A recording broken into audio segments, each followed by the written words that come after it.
صاحب سے میری ملاقات تقریباً 1 سال سے ہے، اور جب سے یہ قومی امن کمیٹی کا حصہ بنے ہیں انہوں نے بہت ہی عمدہ پرفارمنس دی ہے۔ یہ اپنی کمیونٹی میں بھی بہت مقبول ہیں، ایک بڑی ملنسار اور عاجزی والی طبیعت کے مالک ہیں، اور دکھاوے کے قائل نہیں ہیں، اور اپنے کام کو نیک نیتی سے کرتے ہیں۔ اور مفتی عاشق حسین صاحب انہیں ہیرا کہتے ہیں، تو واقعی یہ ایک ہیرے کی طرح ہیں، اور جو کہ اپنے اندر جو ہے وہ بہت طاقت رکھتا ہے اور بہت وسعت رکھتا ہے، اور وہ وسعت ایک چھوٹی جگہ میں سما جائے تو اگر وہ پھیلی ہو تو وہی کاربن جو لوگ سائنس کو سمجھتے ہیں کہ وہی کاربن جو ہے وہ جب وہ پھیلی ہو تو وہ کوئلہ ہے، اور وہ جب وہ سخت دباؤ میں آ کر اور ایک خاص ٹیمپریچر پہ خاص گرمی میں اس کو دبا دیا جائے تو وہ ایک دنیا کی سب سے ٹھوس چیز یعنی ہیرا بن جاتی ہے۔ تو یہ یقیناً اپنے زندگی میں جد و جہد سے اور مصائب سے گزر کر ایک ہیرا بنے، اور ہر شخص جو معاشرے میں ایک ہیرا ہے یقیناً وہ بڑی جد و جہد، تکالیف اور مصائب کو برداشت کر کے صبر کے ساتھ وہ ایک مقام مرتبے پہ پہنچتا ہے۔ جی ہاں، یاد رکھیے گا کہ یہ ہیرا امن کا ہیرا بنے، یہ گوال منڈی والا ہیرا نہیں بنے، کیونکہ وہ ہیرا بندے کاٹتا ہے اور یہ وہ ہیرا بنے ہیں جو نفرتوں کو کاٹتے ہیں۔ اور اس کے علاوہ یہ ہے کہ ایک اعتراض ہمیں جو ہے وہ یہ پچھلے دنوں آیا ایک صاحب کی طرف سے کہ وہ کہنے لگے کہ جو پاسٹرز اور بشپ جو مذہبی لوگ ہیں، مذہبی طبقے کے لوگوں کو امن کمیٹی میں نہیں ہونا چاہیے،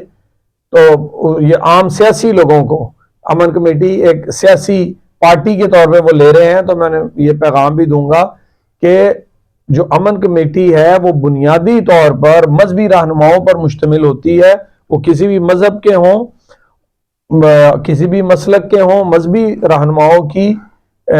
زیر سیادت، زیر قیادت اور ان کی دکھائے ہوئے راستوں پہ، ان کی دکھائی ہوئی روشنی کے تلے باقی تاجر،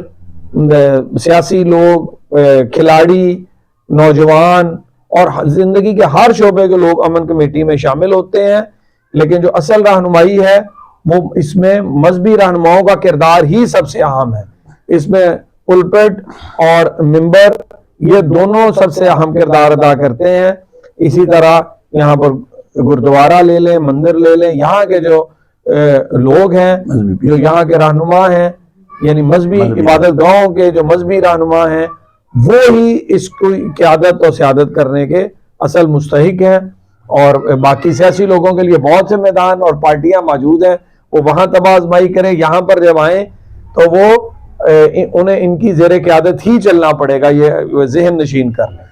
جی ہاں، یہ کہہ رہے تھے قومی امن کمیٹی کے مرکزی چیئرمین کہ یہ قومی امن کمیٹی برائے بین المذاہب رجسٹرڈ ہے، یہ بین السیاسیات رجسٹرڈ نہیں ہے۔ یہ قومی امن کمیٹی، میں پھر دہراؤں، یہ قومی امن کمیٹی برائے بین المذاہب یعنی مذہبوں کو اور ان کے فالورز کو ایک دوسرے کے قریب لانے کو ہے، یہ بین السیاسیات کی ہم آہنگی کی کمیٹی نہیں ہے۔ اس کے لیے قومی اسمبلی، اس کے لیے صوبائی اسمبلیوں کے جو پلیٹ فارم ہے وہ موجود ہے۔ اگر کوئی سیاسی شوق پورا کرنا چاہے تو وہ قومی اسمبلی کا الیکشن لڑے، صوبائی اسمبلی کا الیکشن لڑے، اور وہاں جو سیاسی فرقہ واریت ہے اس کے خاتمے کا وہاں کوئی اہم کردار جا کر ادا کرے۔ شکریہ۔